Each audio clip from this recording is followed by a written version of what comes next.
Et notre invité ce soir est Jean-Yves Tarcy, vice-président de la Chambre d'agriculture. Bonsoir. Bonsoir Monsieur Perdius et bonsoir à toute la Guyane.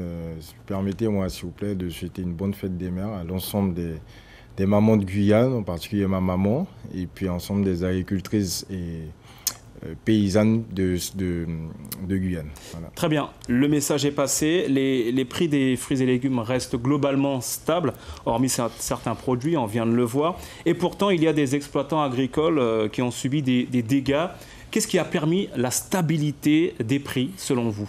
Alors, comme vous avez pu le voir dans le reportage, donc les agriculteurs, depuis la crise, on va dire, depuis le début de la crise de l'année dernière, ont quand même joué le jeu avec les consommateurs. Donc, on a voulu, de manière générale, ne pas non plus taper davantage sur le portefeuille, on va dire, du consommateur. Même pour ceux qui ont été touchés, parce qu'il y a aussi, il faut le dire, donc, une situation où certains marchés ont dû diminuer finalement les places des exposants. Certains marchés n'ont pas réouvert tout de suite, donc il y a quand même un stock de produits à liquider. Et donc l'agriculteur, il a envie aussi de pouvoir liquider ce stock et limiter la casse. La Chambre d'agriculture a effectué un recensement des exploitants sinistrés qui peuvent être déclarés en étant en calamité agricole. Aujourd'hui, combien d'exploitants touchés? Est-ce que ces dégâts sont chiffrés à l'heure où l'on parle? Alors effectivement, donc, depuis le mois d'avril, donc nous avons recensé à peu près 80 agriculteurs donc, ayant des parcelles inondées. C'est vrai que l'année dernière, non, pas l'année dernière, pardon, en janvier, donc début de cette année, on a connu inondation sur cacao. Donc il y a eu à peu près une trentaine d'agriculteurs.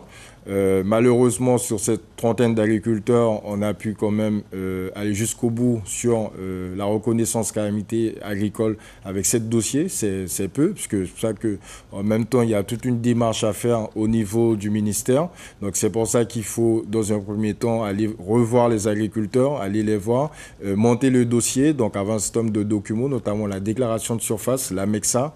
Donc ce sont des documents qui sont essentiels justement pour monter ce genre de dossier. Et la Chambre d'agriculture accompagnera en tout cas ces agriculteurs touchés par les inondations. Toute une partie administrative à effectuer. Météo France prévoit de la pluie jusqu'à fin juin.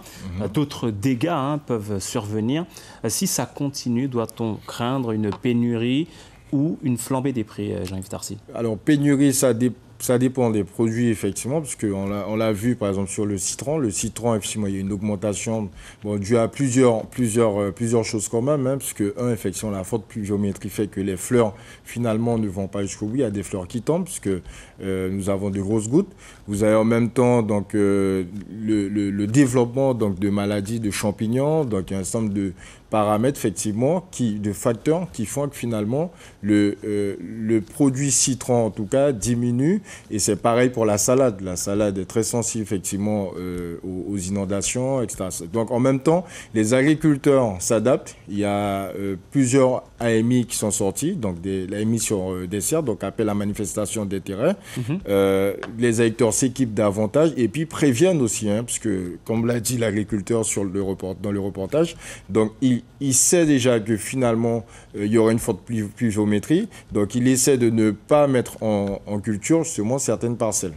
Très rapidement, dernière question, le dossier qui vous préoccupe en ce moment, c'est le dossier de la SAFER, la Société d'aménagement foncier et d'établissement rural de Guyane. La fin de sa mise en place est imminente. Nous en sommes à quelle étape précisément? Il faut dire que le 10 mai, donc, on s'est réunis en assemblée générale constitutive avec l'ensemble des syndicats, la Chambre d'agriculture, la CTG, les EPCI, Groupama, Assurance, les partenaires, et le Crédit Agricole également, de manière à signer les statuts et lancer la démarche administrative, c'est-à-dire la démarche auprès du ministère. Donc, parce qu'on aura deux ministères de tutelle, donc le ministère des Finances et le ministère de l'Agriculture, de manière à ce qu'on ait un agrément, parce qu'il faut cet agrément-là, effectivement, pour qu'on puisse fonctionner.